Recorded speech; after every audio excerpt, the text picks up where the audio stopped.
أشهد أن لا إله إلا الله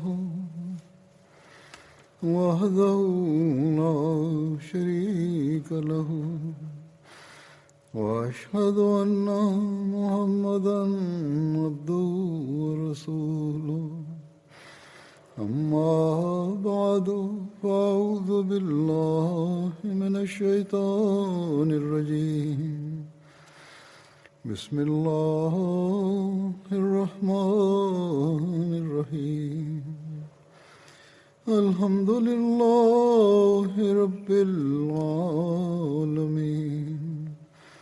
الرحمن الرحيم مالك يوم الدين إياك نعبد وإياك نستعين اهدنا الصراط المستقيم صراط الذين أنعمت عليهم غير المغضوب عليهم ولا الضالين يا أيها الذين آمنوا كتب عليكم الصيام كما كتب على الذين من قبلكم لعلكم تتقون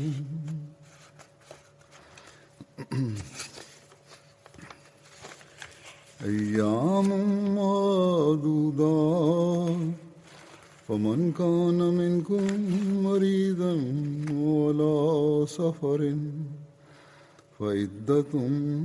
فعدة من أيام أخر وعلى الذين يطيقونه فدية طعام مسكين ومن تطوع خيرا فهو خير الله وأن تصوموا خير لكم وأن تصوموا خير لكم إن كنتم تعلمون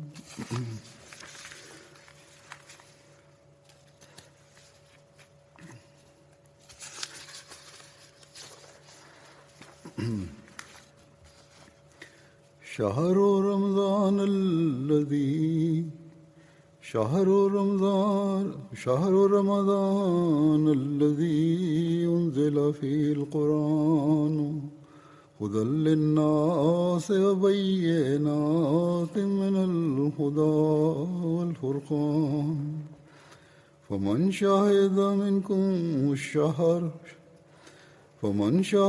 منكم الشهر فليصم ومن كان مريضا على سفر فعدة من أيام أخر يريد الله بكم اليسر ولا يريد بكم العسر ولتكملوا العدة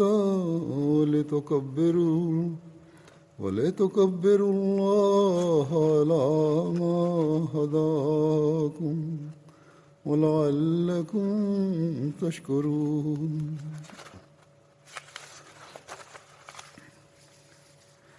وإذا سألك عبادي أني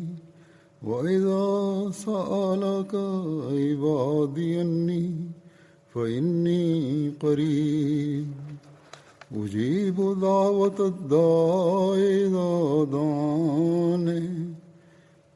أجيب دعوة الداع إذا دعاني فليستجيبوا لي وليؤمنوا بي لعلهم يرشدون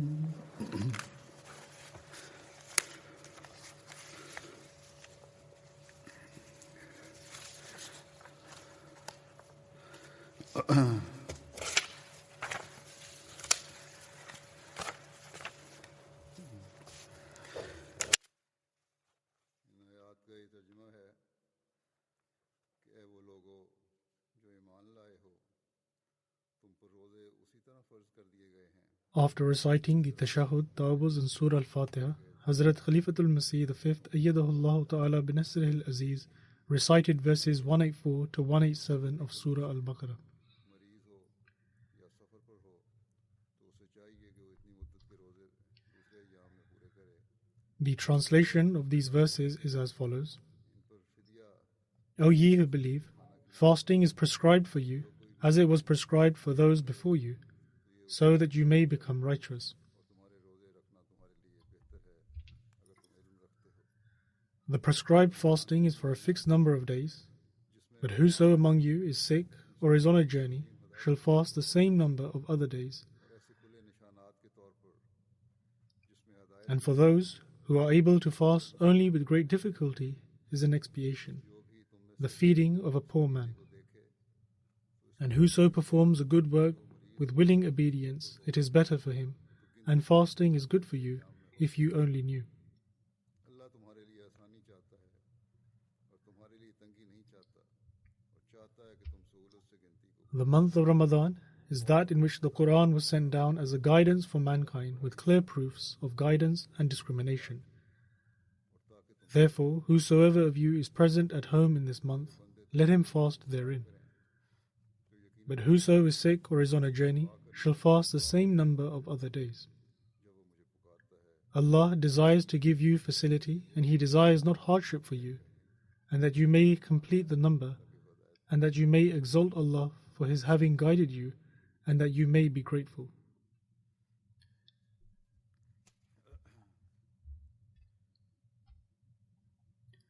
And when my servants ask thee about me, say, I am near. I answer the prayer of the supplicant when he prays to me.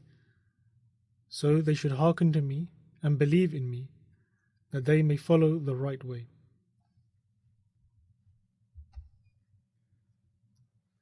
अल्लाह ताला के फजल से इस साल फिर हमें माह रमज़ान में से गुजरने का मौका मिल रहा है. हमें हमेशा याद रखना चाहिए This year, once again, by the grace of Allah the Almighty, we are blessed with the opportunity of passing through the month of Ramadan. इसमें से गुजरना ही काफ़ी नहीं है. However, we should always remember that simply experiencing and passing through the month of Ramadan is not enough. Or to simply keep the fast by eating in the morning for sahri, and then eating at the time of iftari in the evening and opening the fast is not enough to fulfill the actual purpose of fasting.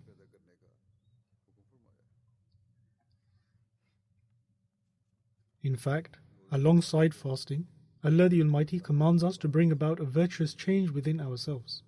और इसके नतीजे में इन पर अमल करने की वजह से हमें अपना खुद Allah the Almighty has given us various commandments with regards to fasting, and He has given us the glad tidings that by acting upon these commandments, He will grant us His nearness and accept our prayers. जो मैंने तिलावत की हैं रोज़ों की फर्जियत की तरफ तो जो I have recited a few of the verses which contain these commandments, ये भी बता दिया and in the verses which I have just recited, Allah the Almighty has drawn our attention towards the obligation of fasting. फिर इनको बाद में पूरा करना चाहिए या फिर Similarly, Allah the Almighty has also stated that if a person is ill or has any other valid reason and is exempt from fasting, then they should complete the fast after the month of Ramadan. रोज़े रखने की ताकत हो जाए And if it is a long-term illness and one cannot complete the fast later, then they should give the fidya, i.e. charity. However, it should be remembered that even if one can complete the fast later and one has the financial capacity, then it is better to still give fidya. के बारे में भी बताकर हमें ये बताया कि इसका पढ़ना और इस पर अमल करना और हदायत और ईमान में मजबूत Then, along with mentioning the importance of the Holy Quran as well as its revelation, Allah the Almighty has also stated that reciting it and acting upon its teachings is a means of guidance and strengthening our faith, as well as a means of strengthening our relationship with Allah the Almighty and understanding the teachings which He has sent. कि मेरे बंदों को बता दे कि ए नबी मैं इनके करीब हूँ दुआओं को सुनता हूँ कबूल करता हूँ Moreover, Allah the Almighty has also given us the glad tiding that, O Prophet, tell my servants that I am near them, and I hear their prayers and accept them. And with regards to Ramadan, the Holy Prophet, peace and blessings of Allah be upon him, has stated that Allah the Almighty descends to the lowest level of the heavens, meaning He hears the prayers of His servants a great deal. But Allah the Almighty has stated that if we desire for Him to hear our prayers, then we must obey Him and act upon His commandments.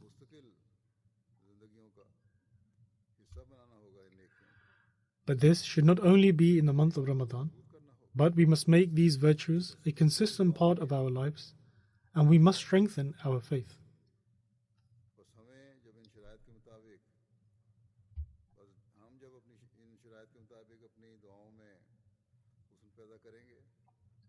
Thus, there are certain preconditions for the acceptance of prayer, and when we beautify our prayers according to these conditions, then we will find that Allah the Almighty grants us His nearness and also hears our prayers.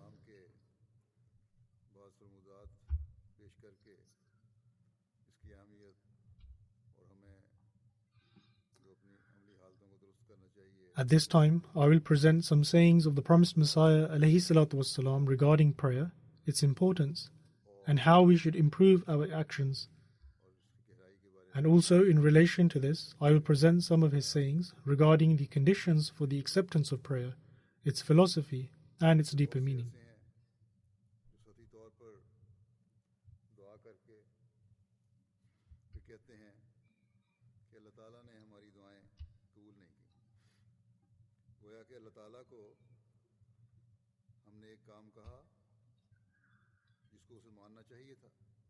There are many of us who pray superficially and then say that Allah the Almighty did not accept our prayers. It is as if Allah the Almighty should have accepted whatever they had asked for. In other words, they claim that God forbid Allah the Almighty is bound to do as they say, and that they can command Allah the Almighty as they please, regardless of their own deeds.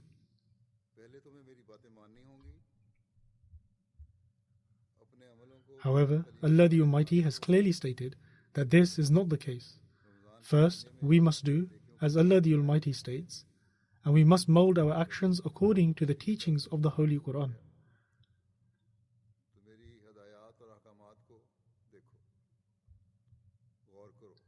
While an atmosphere of doing virtuous deeds has been created during the month of Ramadan, and there are various lessons of the Holy Quran being given, then we should listen, ponder over, and act upon the guidance of Allah the Almighty and His commandments.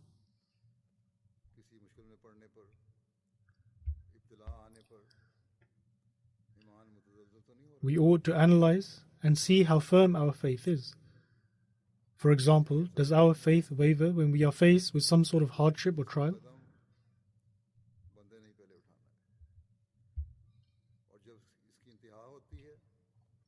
In any case, this is a matter in which man must take the first step, and when one reaches its heights, then it kindles the mercy, kindness, and grace of Allah the Almighty.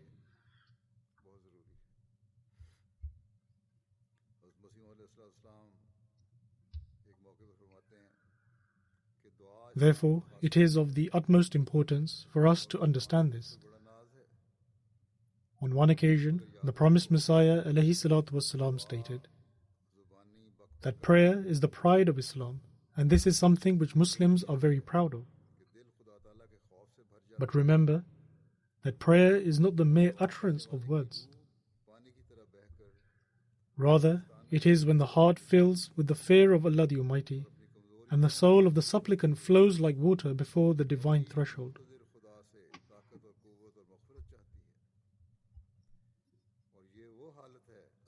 And it seeks forgiveness for its weaknesses and faults from the all-powerful and almighty God.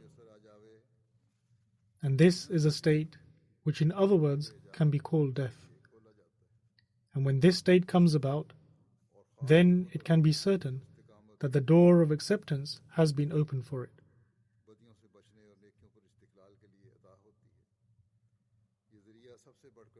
and it is then granted a special ability, grace, and steadfastness to keep away from evil and remain firm upon virtue. Above all others, this mean is the greatest. Thus, this is the true manner of prayer, and attaining the nearness of Allah the Almighty, and having one's prayers accepted, and keeping away from sin.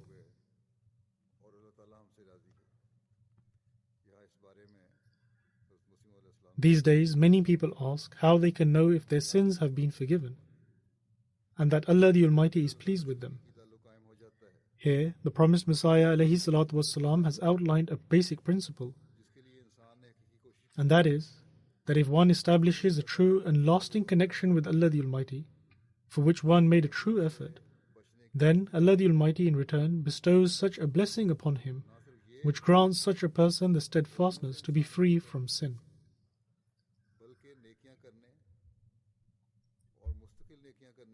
And not only is one able to be saved from evil, but he is also granted the ability to carry out virtuous deeds on a continuous basis. And if this is not the case, then one cannot say that they have attained the nearness of Allah the Almighty.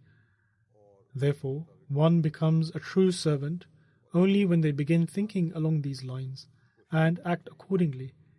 And this is something which we should strive to achieve during this month of Ramadan.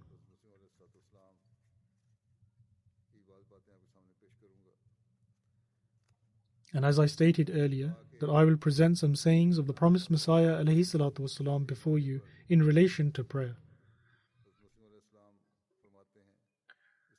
With regards to the acceptance of prayer, on one occasion the promised Messiah ﷺ stated, "The subject of the acceptance of prayer is in fact a branch of the subject of prayer.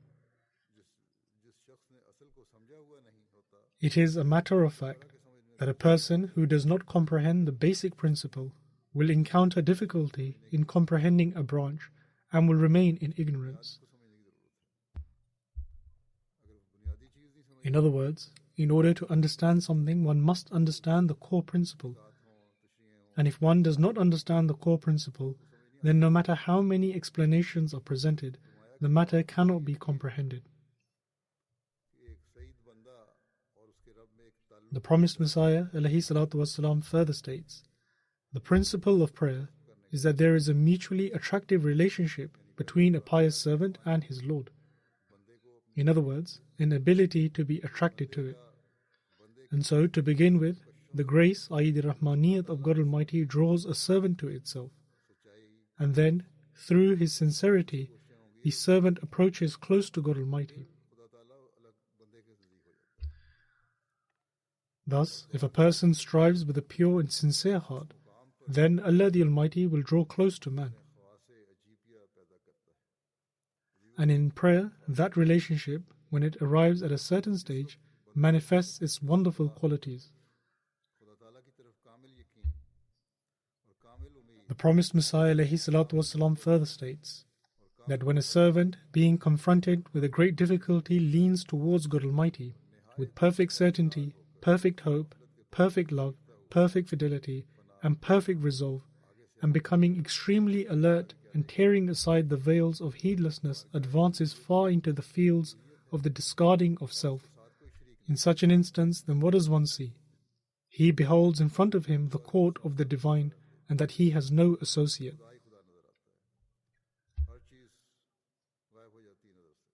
At this point, one can see God alone, and nothing else remains in view. Then nothing in the world holds any meaning except for God.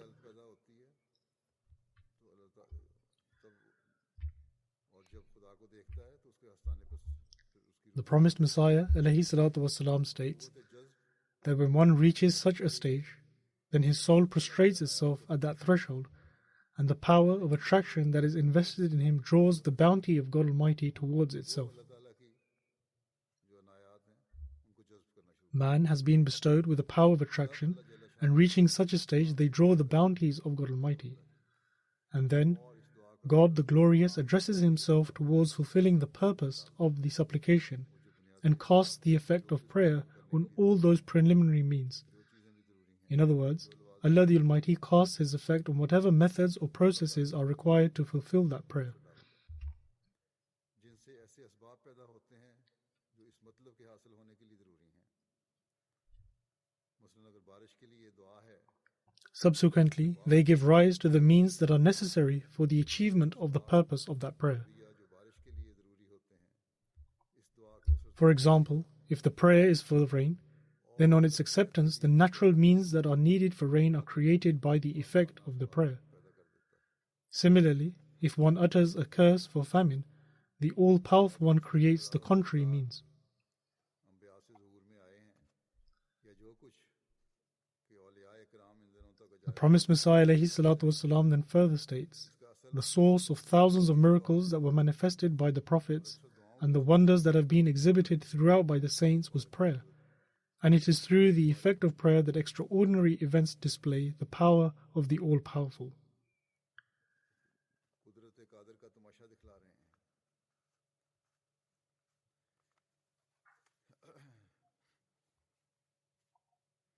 Quran शरीफ भी बेशुमार पेशगोइयों से भरा हुआ है। उसके अलावा हम देखते हैं हज़रत मसीह अलैहि सलाम के ज़माने में भी बहुत पेशगोइयाँ पूरी हुई, बहुत सारी बातें There are countless prophecies mentioned in the Holy Quran, and also we see that many prophecies were fulfilled during the time of the promised Messiah ﷺ, and many pious people saw the fulfillment of their true dreams, as a result of which one can feel the effects of prayer. All this is only possible when one sincerely inclines towards Allah the Almighty. वज़ाहत करते हुए कि अल्लाह ताला फरमाता है कि वल्लज़ीना जाहदू फीना Explaining further, the promised Messiah ﷺ states, Allah the Almighty states, وَالَّذِينَ جَاهَدُوا فِينَا لَنَهْدِيَنَّهُمْ سُبُلَنَا. That is, a person who strives in our cause shall be shown the ways that lead to us. Thus, Allah the Almighty placed the responsibility of striving upon mankind. And along with this promise, we have also been taught the prayer, اهدنا الصراط المستقيم, that is, guide us on the right path. On the one hand, Allah the Almighty has promised that if one strives in God's path, He will surely guide them to the correct path. And at the same time, He taught the prayer, اهدنا الصراط المستقيم, that guide us in the right path. The promised Messiah ﷺ further states, therefore, man ought to keep this in mind and supplicate fervently in their formal prayer. And also, he must instill the desire to be included among the group who achieved success and insight, lest he departs from this world blind and bereft of insight. Thus, Allah the Almighty states, Man kana fi hazihi a'ma wa huwa fil akhirati a'ma, meaning, whoso is blind in this world shall be blind in the hereafter.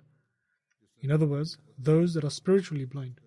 The one who is immersed in materialism in this life and has failed to recognize God, nor understands the wisdom behind prayer or the effects it contains, and instead is immersed in materialism, then even in the hereafter they will not be able to gain the nearness of Allah the Almighty.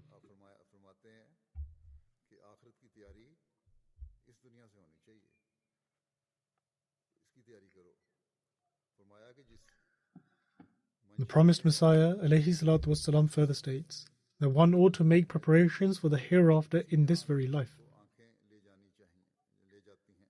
The promised Messiah ﷺ states, this demonstrates that we must take our ability to see from this very world, so that we may be able to witness the hereafter.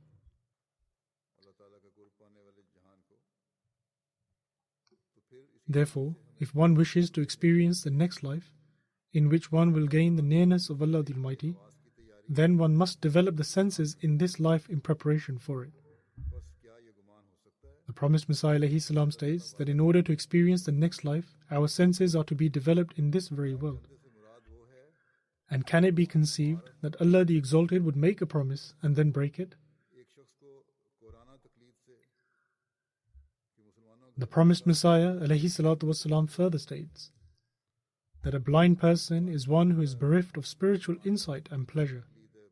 A person who blindly follows the practices of their family just because they are born into a Muslim household is called a Muslim. In other words, a person follows heedlessly and does not carry out any deeds and is only a Muslim because he is born into a Muslim family. The promised Messiah ﷺ further states, similarly, a person who is born to a Christian family becomes a Christian. And this is the very reason that such people give no regard to God, the Messenger, or the Quran. In fact, even the love such people possess for religion is questionable. In other words, the religion of a person who is following blindly is questionable. And some remain in the company of those who act insolently towards God and His Messenger. This is wholly due to the fact that such people do not possess a spiritual eye. They are empty of love for religion. Does a person who is full of love desire anything that is at odds with the liking of their beloved? In other words, if one has love for someone, they are not prepared to listen to anything that is against their beloved. Hence, Allah the Almighty teaches that He is prepared to bestow His bounties if a person is prepared to receive them. Thus, the offering of this supplication prepares one to receive divine guidance.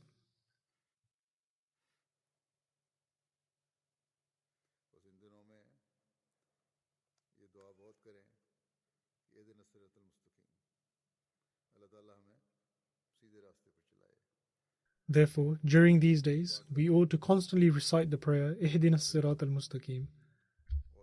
That is, that may Allah the Almighty guide us in the right path and purify our hearts. And may Allah the Almighty enable us to become His true worshipper and also enable us to fulfill the rights of Allah's servants, lest we become like the extremists that are witnessed today who are carrying out injustices in the name of God and the Holy Prophet, peace and blessings of Allah be upon him.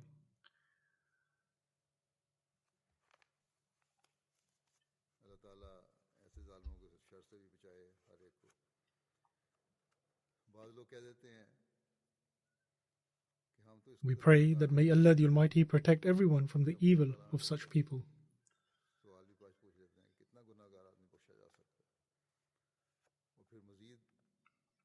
Then there are some people who say that they have sinned to such an extent that Allah the Almighty will never forgive them.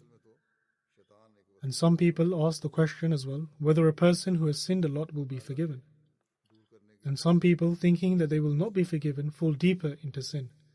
But in reality, Satan puts this thought in their hearts and uses these ploys to distance one from God. And such people are then firmly in the grips of Satan.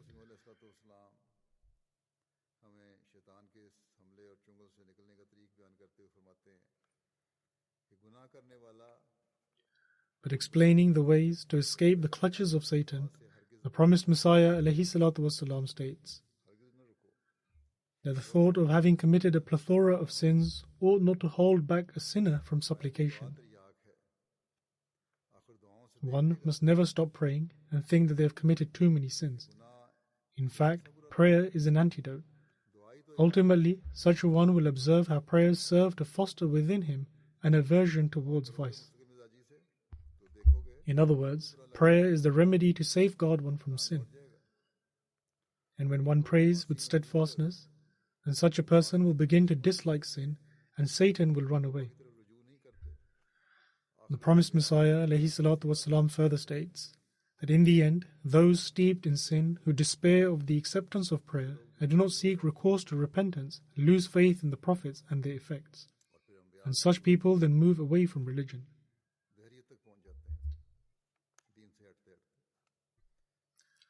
And so, such people who move away from religion and by moving away from the prophets become atheists.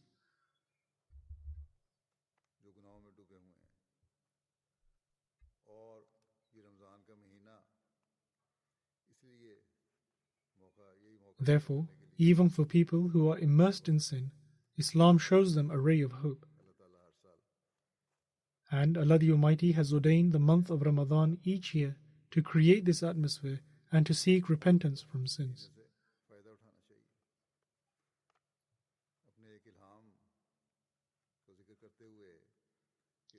Therefore, we ought to derive benefit from this month. Then, whilst referring to a revelation vouchsafed to him, which was Ujibu kulla du'aika, the promised Messiah ﷺ states, My compassionate Master, God Almighty, has promised me clearly that Ujibu kulla du'aika, that I will accept your every prayer. The promised Messiah ﷺ states, "However, I am well aware that the word kulla, i.e. every, refers to those prayers which, if accepted, cause no harm. It does not mean that every prayer will be accepted. कुल से मुराद ये है कि जिनके ना सुनने से दर्द पहुंचता है, लेकिन अगर अल्लाह ताला तरबियत और Kul, i.e. every, means those prayers which will not cause harm." इजाबत दुआ है, The promised Messiah ﷺ further states, "On the contrary, where Allah the Almighty desires improvement and reform, then rejecting a prayer is also a form of acceptance." हालांकि खुदा ताला At times, a person is unsuccessful in achieving the result of their prayer, and one thinks that God Almighty has rejected their supplication, even though He has actually accepted the person's entreaty, and acceptance is manifested in the form of a disapproval. इंसान चूंकि कोताह भी In the specific case at hand, behind the apparent veil, in reality the real advantage and benefit lies in the supplicant's prayer being rejected. But since man is short-sighted and lacks foresight, giving importance to outward appearance, it is advisable that when he prays to Allah the Exalted and does not receive a result that seems apparently beneficial to his own preconceived notion, he should not think ill of God and conclude that his prayer has been rejected. राज और भेद यही होता है कि दाई के लिए खैर In fact, Allah the Almighty hears the prayers of every supplicant, for He states, "Ud'uni astajib lakum," that pray unto me, and I will answer your prayer. The mystery and secret is that the greatest good and benefit for the supplicant lies in their prayer being refused. In other words, it is more beneficial for the supplicant if their prayers are rejected in that particular instance. Then further explaining this point, the promised Messiah ﷺ states, "This is the principle of prayer. In the acceptance of prayer, Allah the Exalted is not subject to our thoughts and desires. One may observe how dear a mother holds her child. She desires that no harm should come to her child.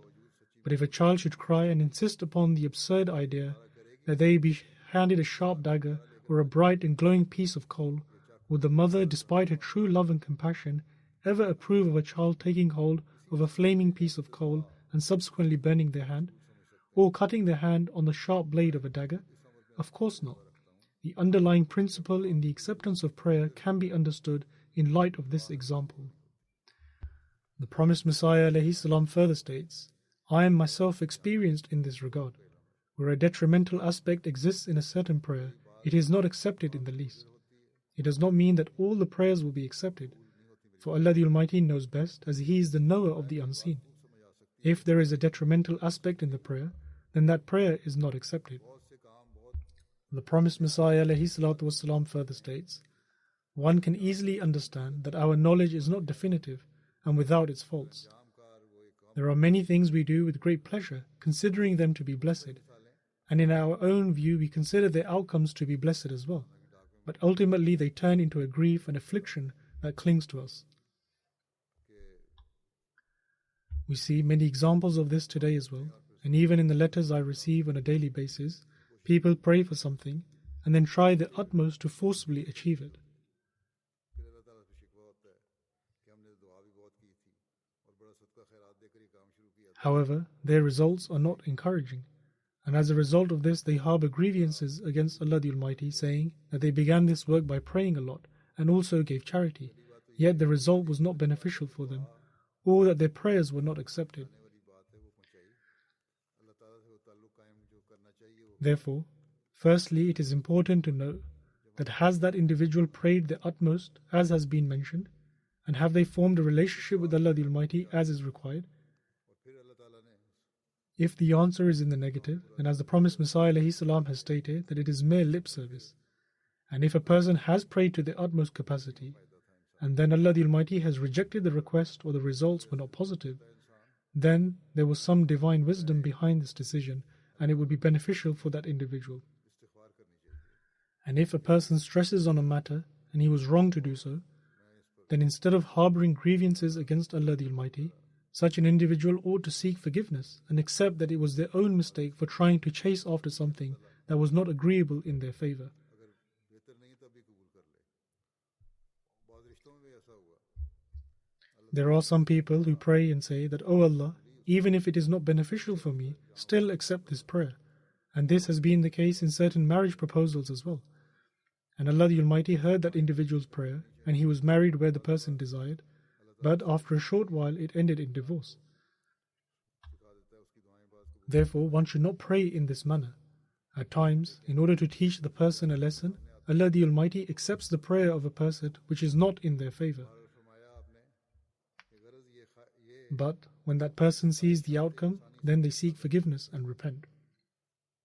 In any case, the promised Messiah ﷺ states, hence it cannot be said that all the desires of man are free from harm if fulfilled.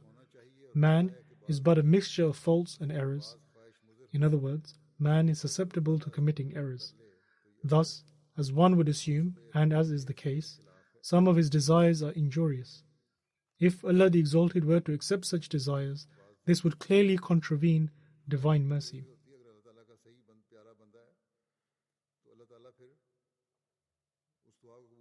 Certain entreaties are harmful to the person, and if Allah the Almighty holds that individual dear to Him, then He does not accept their prayer because it contravenes His mercy.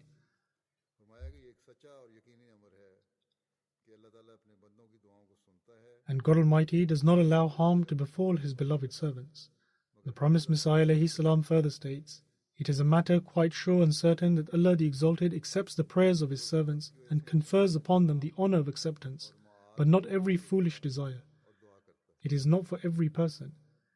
Inner emotion blinds a person to what is best in the long run and moves one to pray to their own detriment. They pray without thinking of the consequences of that prayer. However, Allah the Almighty, who desires the best for us in the truest sense and sees the ultimate end of all matters, rejects the prayer which He knows would bring about harm and detriment for the supplicant if it was accepted. This rejection of prayer actually constitutes an acceptance. This is the law of God for those who are dear to Him. Hence, those prayers which do not comprise the safety of mankind from calamity and adversity are accepted, and harmful supplications are accepted by God in the form of rejection. The promised Messiah ﷺ further states that I have received the following revelation countless times, as was mentioned earlier, Ujibu kulla du'aika, that I will accept your every prayer. In other words, this means that any supplication that is in essence beneficial will be accepted. This is how the promised Messiah ﷺ has interpreted the revelation, in that the beneficial prayers will be accepted. The promised Messiah ﷺ further states, when I reflect over this point, my soul becomes filled with pleasure and delight. The first time that I received this revelation, about 25 or 30 years ago, I was immensely delighted that Allah the Almighty would accept those supplications of mine which I would make for my own person or my dear ones. Thereafter I understood that even the slightest miserliness must not be exercised by me in this regard, because this is a divine favor, and Allah the Exalted has described the righteous in the following words, وَمِمَّا رَزَقْنَاهُمْ يُنْفِقُونَ, that is, they spend out of what we have provided for them. Hence, I follow an established practice for my friends, whether they remind me or not, whether they inform me of a serious matter or not. I regularly pray for their welfare in matters pertaining to their worldly and spiritual affairs.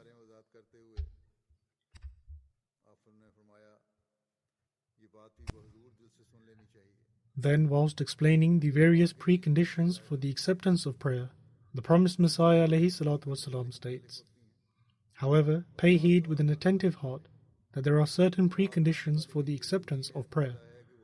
Some of them relate to the person making the supplication, and some relate to the person for whom supplication is made. And it is necessary for a person who solicits someone else to pray for them to first fear Allah the Almighty themselves.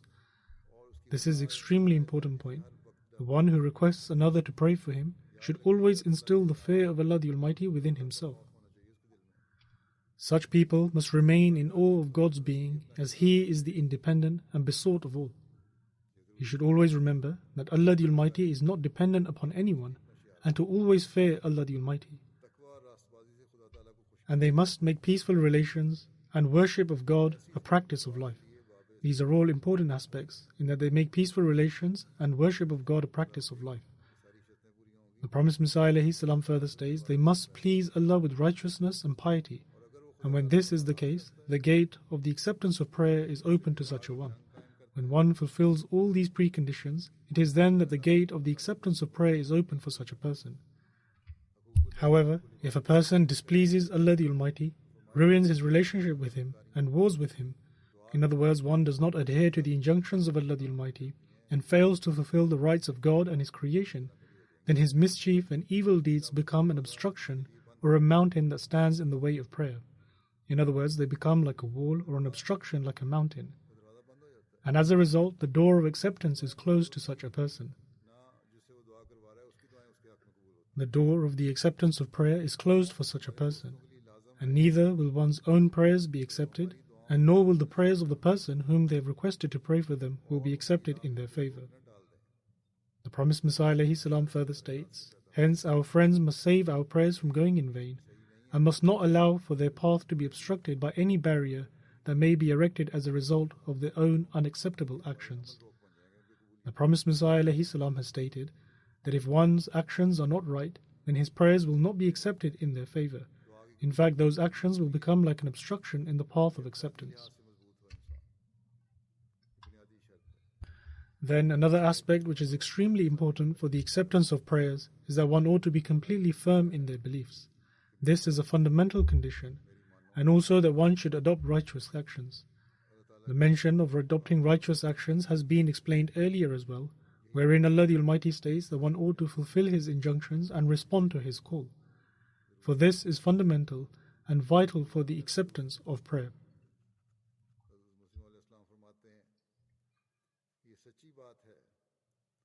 Whilst expounding on this, the promised Messiah ﷺ states, "It is true to say that a person who does not perform appropriate action does not truly pray, but rather tests God.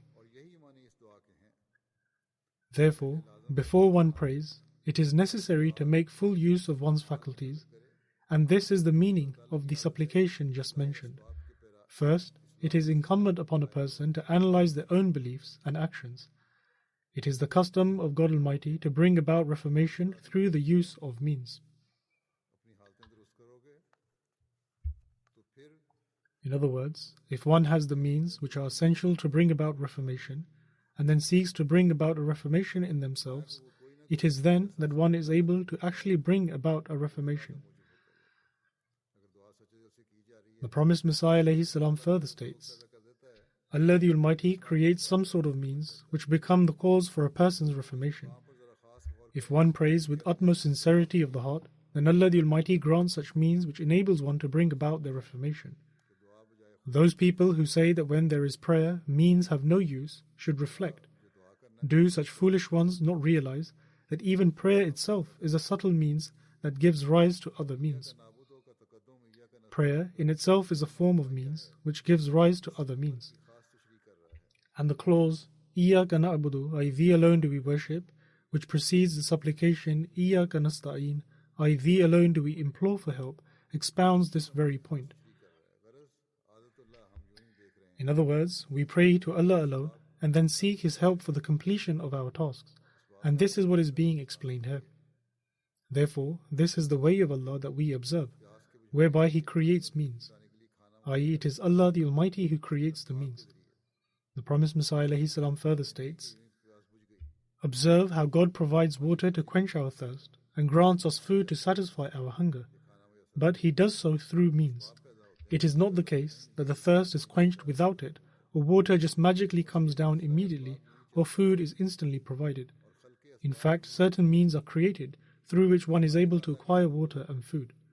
Therefore, this phenomenon of means functions as I have just described. Means must be created to achieve one's ends, because God has two names. Allah the Almighty states, Kana Allahu Azizan Hakima, that is, Allah is mighty, the wise. And by virtue of His name Aziz, i.e. the mighty, God does whatever is needed, and the name Hakim, i.e. wise, denotes that His every action is done with wisdom and done properly and adequately in accordance with the appropriate time and place. Just observe how plants and vegetation possess diverse properties. Even a tola or two, i.e. a unit of measurement of terpithm, is enough to clear the bowels. So too is the case with scamonia. Allah the Exalted has the power to clear a person's bowels without the use of any medicine, or to quench one's thirst without water. Allah the Almighty has the power to clear one's bowels without any other means, or quench one's thirst without water. But it was necessary for mankind to learn of the wonders of nature. The promised Messiah ﷺ has stated that it was necessary that mankind learn the various wonders of nature. For the extent to which a person increases in their awareness and knowledge of the wonders of nature is the degree to which they are increased in their understanding of the attributes of Allah the Almighty, and this enables one to attain the nearness of God. Through medicine and astronomy, we discover thousands of qualities present in nature. Thus, if one ponders from a spiritual perspective, then for a scientist who believes in one God, then all of these various aspects of creation or any discovery they make will become a proof of the existence of Allah the Almighty, and it will become a means of strengthening their faith. However, an atheist will perhaps just describe it as a mere coincidence. But the promised Messiah ﷺ states that the reason why Allah the Almighty has revealed the wonders of nature is so that one understands that everything in life has a purpose. The promised Messiah ﷺ further states, they ought to adopt a way of righteousness, i.e. taqwa, because it is righteousness alone that sums up the Sharia. If one were to briefly describe what Sharia means, it could be said that its essence is taqwa, i.e. righteousness. And there are many ranks and levels of righteousness. However, if a seeker faithfully traverses the elementary ranks and levels of piety with steadfastness and sincerity, they ultimately attain the highest grades due to their virtue and desire to seek the truth. Allah the Exalted states, إِنَّمَا يَتَقَبَّلُ اللَّهُ مِنَ الْمُتَّقِينَ. That is to say, that Allah the Almighty accepts the prayers of those who are righteous. The promised Messiah ﷺ further states, this is a divine promise, and Allah the Almighty never fails in His promise. In this context, He states, إِنَّ اللَّهَ لَا يُخْلِفُ الْمِيعَادِ, that surely Allah fails not in His promise.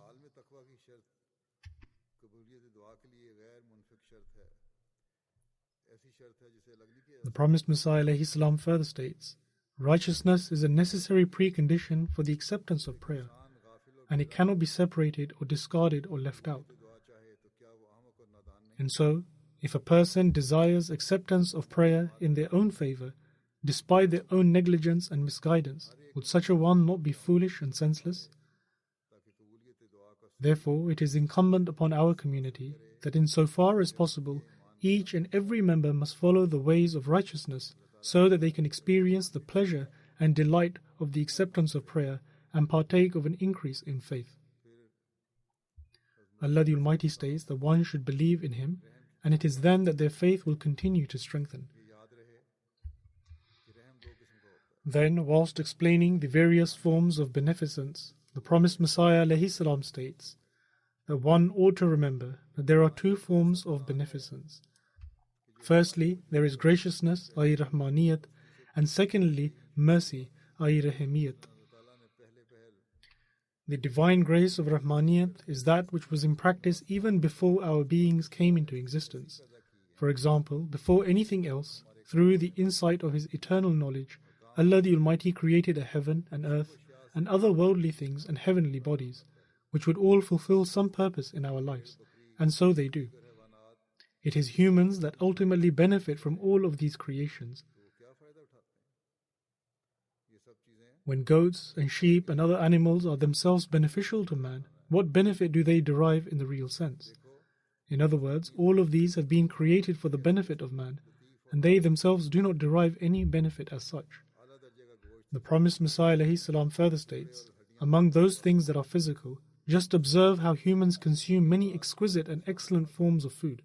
High quality meat is reserved for humans, whereas scraps and bones are thrown to dogs. At a physical level, the pleasures and comforts that humans enjoy are experienced by animals as well, but they are the primary privilege of mankind. Animals do not partake of spiritual pleasure. The spiritual pleasure is only experienced by humans, and animals are not included in that. Hence, there are two forms of beneficence. Firstly, that which resulted since the earliest times, even before our existence, in the creation of the elements and matter, and which are bound to our service. And all of these things were present even before our own existence, human desire or prayer, by virtue of the demands of Rahmaniyat. In other words, these were all present before us and before our human desire and prayer, and this is all due to Rahmaniyat, i.e. the grace of Allah the Almighty. The promised Messiah ﷺ states that the second form of beneficence is divine mercy, i.e. Rahimiyat. That is to say, that when we pray, Allah the Exalted bestows. If one contemplates, it becomes evident that the relationship which underpins the law of nature is the exact relationship found to exist in prayer. Some people consider prayer to be a self-invented belief. However, I would also like to expound on the relationship that our prayer has with Allah the Almighty. The promised Messiah ﷺ explains the relationship man has with prayer, and he states, when a child becomes restless with hunger and screams and wails for milk, a woman's breast begins to fill with milk. A child has no conception of prayer, but how do the cries of a child bring forth milk? Everyone is experienced in this regard. At times, it has been noted that a mother feels no milk in her bosom, but as soon as a child cries, milk begins to flow forth. Now, can our cries before Allah the Almighty bring forth nothing? Indeed, divine favor does flow forth, and all our cries are heard, but those who are blind and consider themselves to be scholars and philosophers are unable to see. If an individual keeps in mind the relationship that a child has with its mother and reflects over the philosophy of prayer, it becomes very simple and easy to understand. The second form of beneficence teaches us that one form of grace is received by asking for it. If a person continues to supplicate, they shall continue to receive. Ud'uni astajib lakum, I supplicate and I shall accept. This is not an empty phrase, rather this is an inherent characteristic of human nature.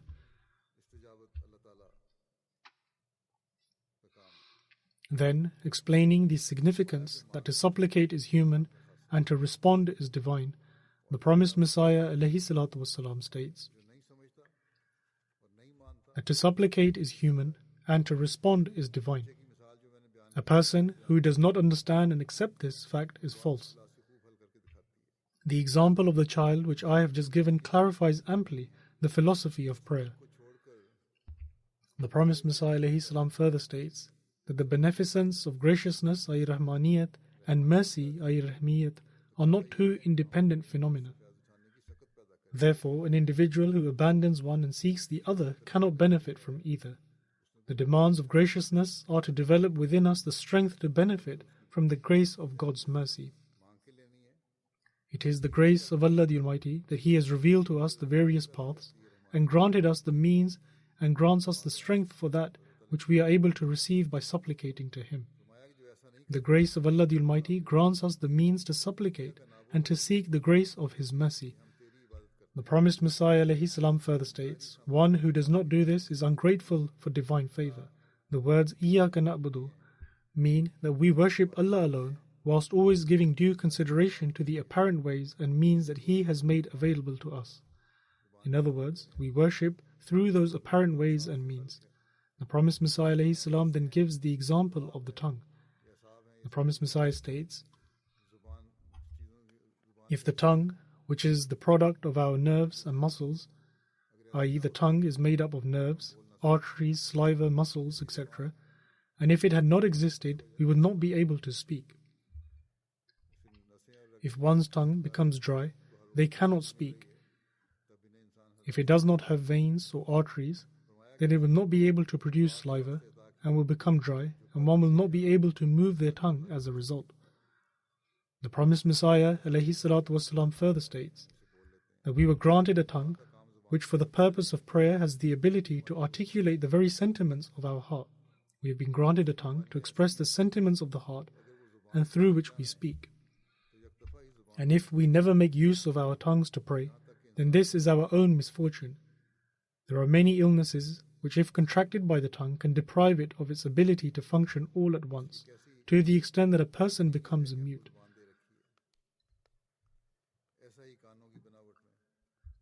The promised Messiah ﷺ states, what a beautiful manifestation of divine mercy it is that we have been bestowed a tongue.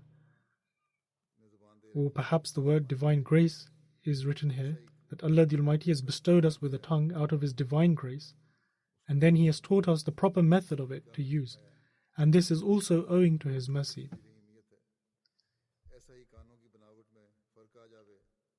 Promised Messiah ﷺ further states, similarly, if the form of our ears become corrupted, we would not be able to hear a thing. So too is the case of the heart. If the state of fear and humility and the faculties of contemplation and reflection with which man has been vested become corrupted, then all of these faculties more or less become useless. Just observe those who are mad and see how their faculties become futile. Is it not then incumbent upon us to value these God-given favors that we have been granted? If we abandon the faculties that Allah the Almighty has blessed us with on account of His immense grace, so that they should rot, then we are invariably ungrateful for the favors of God. Hence, remember that if you leave your faculties and strength to hang idle and offer prayer, then such supplications will be of no benefit. For when we have failed to make use of the gift that has already been bestowed to us, how can we be expected to make good and beneficial use of another? Therefore, through these examples, the promised Messiah ﷺ has clearly explained that one ought to be grateful for his divine favors that he has bestowed upon them and utilize them in their best manner. Moreover, one ought to pray to Allah the Almighty to be granted the ability to make proper use of these faculties. And it is only then that one can truly do justice to his servitude to God. It is only then that one can truly be grateful for the divine favors that have been bestowed upon him, and it is this very gratitude that enables one to become a recipient of Allah the Almighty's grace. And then those faculties which are granted through His divine grace then enable one to partake of His divine mercy, and one is able to witness the wonders of the acceptance of prayers. Then, further expounding upon this, the promised Messiah ﷺ states, hence the words Iyaka na'budu, i.e. Thee alone do we worship, proclaim that, O Lord of all the worlds, we have not abandoned the gift you have bestowed upon us already as a thing ruined and wasted.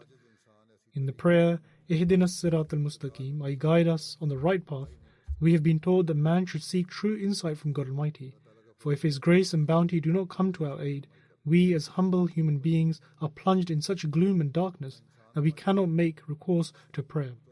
It is the grace of Allah the Almighty that leads us to guidance and grants us help. Otherwise man is extremely weak and is trapped in worldly endeavors and in its gloom and darkness.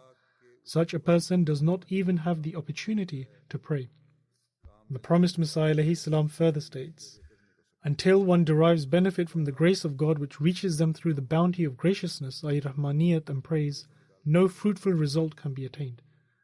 In other words, one has to pray to Allah the Almighty in order to come out from the darkness.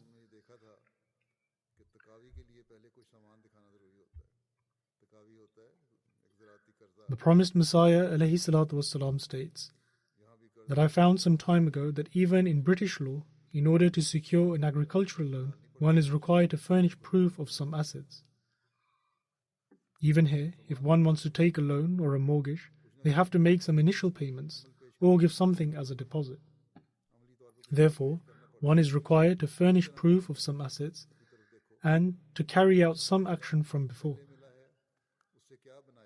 The promised Messiah ﷺ states that in the same manner, one ought to keep in view the law of nature and ask, have we made good use of that which has already been bestowed upon us? If having been blessed with reason, good sense, eyes and ears, we have not gone astray and have not pursued ways of foolishness and ignorance, then you shall receive further divine grace through prayer. If a person has not gone astray after having been granted all these faculties, then when they pray, they will be granted further blessings. Otherwise, there are warning signs of destitution and misfortune. Therefore, if one does not make proper use of these faculties which we have been bestowed with, then prayers cannot be of any benefit. In fact, in such an instance one becomes deprived and unfortunate. Therefore, we ought to pay particular attention to this. The promised Messiah ﷺ then further states, in short, the acceptance of prayer has parallels in the law of nature, and in every area He manifests living examples. It is for this very reason that God has taught us the prayer, Ihdinas Sirat al-Mustaqim, Sirat al-Ladina an'amta alayhim. That is, guide us in the right path, the path of those on whom thou hast bestowed thy blessings. This is the will and law of God Almighty, which none can change. In the supplication, Ihdina Sirat al-Mustaqim, we ask God to perfect and complete our deeds. When one reflects upon these words, it apparently seems that this verse instructs us to employ the use of these words to supplicate, so that we may be guided to the right path. However, prior to this verse, the words Iyyaka na'budu wa iyyaka nasta'in, i.e. Thee alone do we worship, and Thee alone do we implore for help, tell us to benefit from this instruction first. In other words, in order to traverse the stations of the right path, one must employ their untarnished faculties to seek help from Allah. In other words, Thee alone do we worship and Thee alone do we implore for help signifies that if one wants to attain the right path, then they have to employ the faculties they have been granted by Allah the Almighty and seek help through them in order to follow the right path. The promised Messiah ﷺ further states, thus, regard for apparent means are also necessary, and one who forsakes them is ungrateful for God's blessings. In order to perform virtuous deeds, one has to pray to Allah the Almighty. The promised Messiah further states, He granted us a tongue for prayer, which can articulate the sentiments and desires of our heart. Similarly, God has instilled within the heart a nature of humility and meekness, and has invested it with the faculties of thought and reflection. Hence, remember that if we forsake these strengths and faculties in prayer, then such a supplication will be neither beneficial nor effective. For when a person has made no use of the gift already granted to them, what benefit will they derive from another? This is why the words Iyyaka na'budu, which precede Ihdina Sirat al-Mustaqim, express that we have not left unused nor wasted away the gifts and faculties already granted to us by God. Remember, the distinctive quality of graciousness is that it bestows the ability to benefit from the grace of mercy. In this context, when God Almighty states, Ud'uni astajib lakum, that pray unto me, I will answer your prayer, this is not a mere figure of speech. In fact, human dignity calls for it. To supplicate is human, and to respond is divine, and a person who does not accept this is unjust.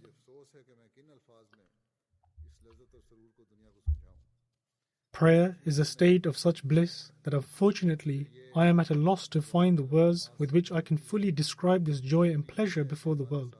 This can only be understood when one experiences it themselves. In short, among the conditions of prayer, firstly, it is incumbent that one performs good deeds and believes. For such a one who prays without first rectifying their beliefs and performing good deeds puts God to test, as it were. And so, the fact is that in the prayer Ihdina Sirat al-Mustaqim, i.e. guide us in the right path, the object is to implore God so that He may perfect and complete our actions. Then with the words Sirat al-Ladina an'amta alayhim, i.e. the path of those on whom Thou hast bestowed Thy blessings, it is made even more clear that we seek guidance to the path of those upon whom God has bestowed His blessings, and we implore God to save us from the path of those who have incurred divine displeasure, and who on account of their evil deeds are the subject of God's chastisement. Furthermore, reference to those who have erred indicates that we have been taught to pray so that we may be safeguarded from going astray, for without God's support we would wander in misguidance. Therefore, when one recites the Surah Al-Fatiha, they should ponder over this and pray in this manner. Then, whilst explaining that one should take the apparent means into consideration during prayer, the promised Messiah ﷺ states, Take heed, the prayer which is referred to in the verse Ud'uni astajib lakum, i.e. pray unto me and I will answer your prayer, is one which requires the spirit that I have just described. If a person's supplications and humble expressions do not possess a spirit of sincerity, they are nothing more than squawks. Can anyone say that there is no need to make use of means? This is a misconception. The Sharia does not prohibit the use of means, and if you ask, is prayer not also a means? Or are means not synonymous with prayer? The very search for means in itself is prayer, and prayer in itself is a magnificent fountain of means. The physical design of humans, i.e. the form of their 2 hands and 2 feet, naturally guide and lead us to understand that we have been created to help one another. When this design can be observed in humans themselves, how astonishing and surprising would it be if one finds it difficult to understand the purport of the following verse, Ta'awanu alal birri wat taqwa, i.e. and help one another in righteousness and piety. Indeed, I proclaim that you even ought to search for means through prayer. In the context of helping your fellow man, I would not expect you to reject my conclusion when I have pointed out the internal system established by Allah the Almighty, which exists in your physical bodies and which serves as a perfect guide in this respect. And in order to clarify and further expound this fact to mankind, Allah the Exalted has instituted a system of prophets, peace be upon them, on earth. It was and is within the power of Allah the Almighty that if He so wills, He would have left the prophets with no need to seek any form of assistance in their task. Yet still there comes a time when they are left with no choice but to announce, Man Ansari ilallah, that who are my helpers in the cause of Allah. But do the prophets make this call in the form of a beggar who goes from house to house collecting scraps of bread? Not at all. Even in the words, who are my helpers in the way of Allah, there is majesty and grace. In actual fact, through this announcement, the prophets desire to teach the people the importance of seeking recourse to apparent means, which is an aspect of prayer. Otherwise, they have complete and perfect faith and belief in the promises of Allah the Almighty, and they know that the following promise of Allah the Exalted is definite and categorical, and that is, that most surely we help our messengers and those who believe in the present life.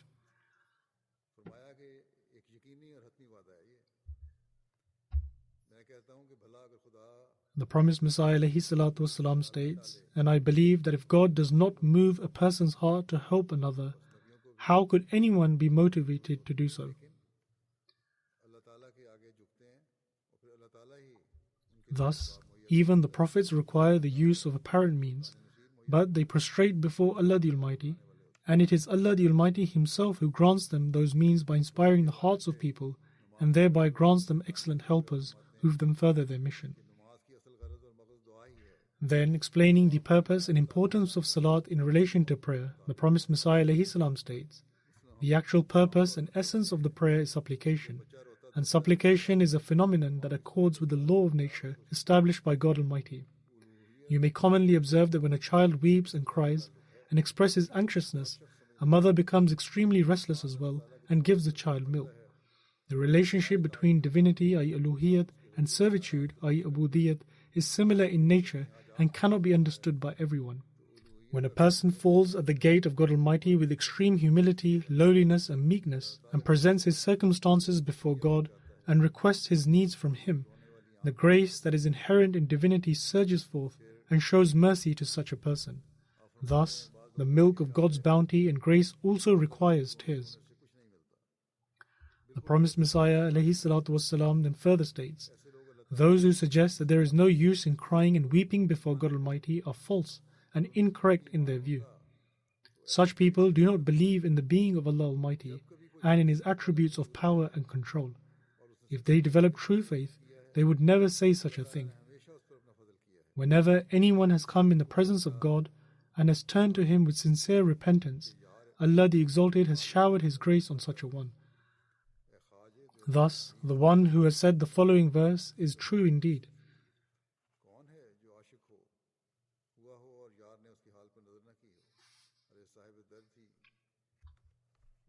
That is, what sort of a lover is he whose state does not draw in the attention of the beloved? Honorable Sir, the pain simply does not exist, for the physician is at hand. The promised Messiah ﷺ further states that God Almighty has always desired that you come to Him with a pure heart. The only condition is for you to make yourselves accord with Him and bring about within yourselves that true transformation which makes a person worthy of being presented before God Almighty. God Almighty possesses the most remarkable and wondrous of powers, and He possesses boundless grace and blessings. But develop the eye of love so that you can see them and receive them. If a person possesses true love, then God Almighty listens to prayers in abundance and bestows His support.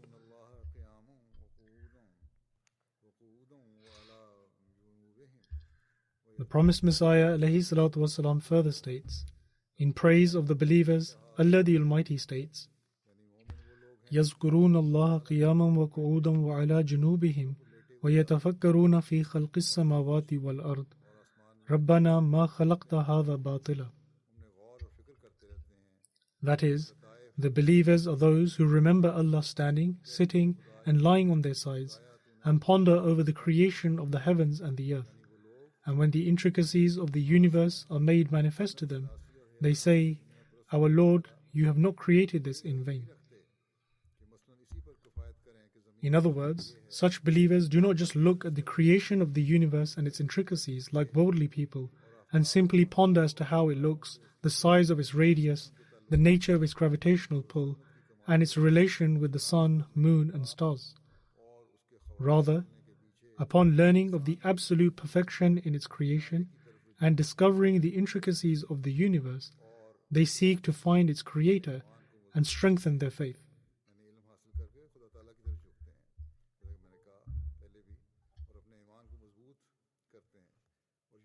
In other words, after acquiring knowledge, they prostrate before Allah the Almighty, just as I mentioned earlier, and they continue to strengthen their faith, and this is a notable and distinct quality of a true believer.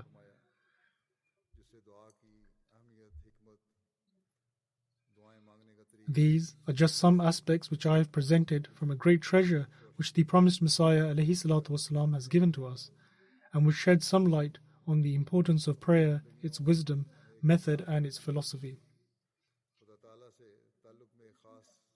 And if we begin to understand these, then we will be able to bring about an extraordinary change within ourselves, and we will develop a special bond with Allah the Almighty, and we will also become the recipient of Allah the Almighty's blessings.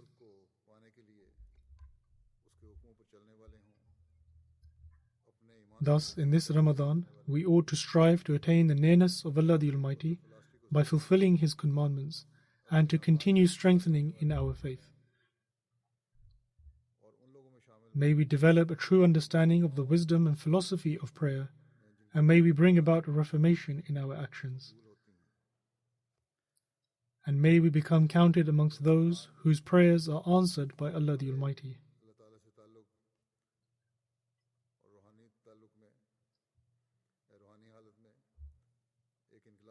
May this Ramadan enable us to bring about an extraordinary transformation in our relationship with Allah the Almighty and in our spiritual conditions. Also pray for your fellow brothers as well. I often request prayers for them whether they are living in Pakistan, Algeria or anywhere else in the world and are being made to endure hardships owing to their belief in Ahmadiyyat. In Pakistan, there are incidents occurring on a daily basis whereby Ahmadis are made to suffer hardships in some form or another.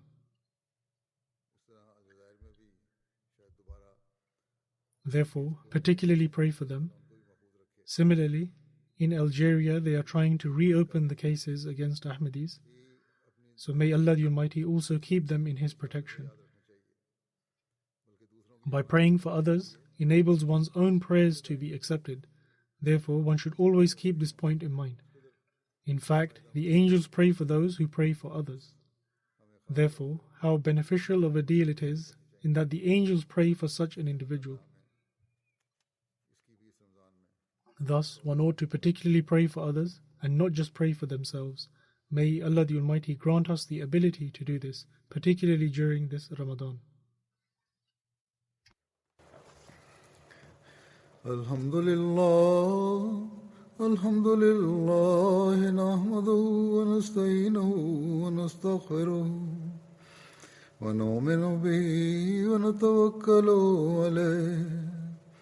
ونعوذ بالله من شرور أنفسنا ومن سيئات أعمالنا ومن يهده الله فلا مضل له ومن يضلل فلا هادي له ونشهد أن لا إله إلا الله ونشهد أن محمدًا عبده ورسوله عباد الله رحمكم الله إن الله يأمر بالعدل والإحسان وإيتاء ذي القربى وينهى عن الفحشاء والمنكر والبغي يعظكم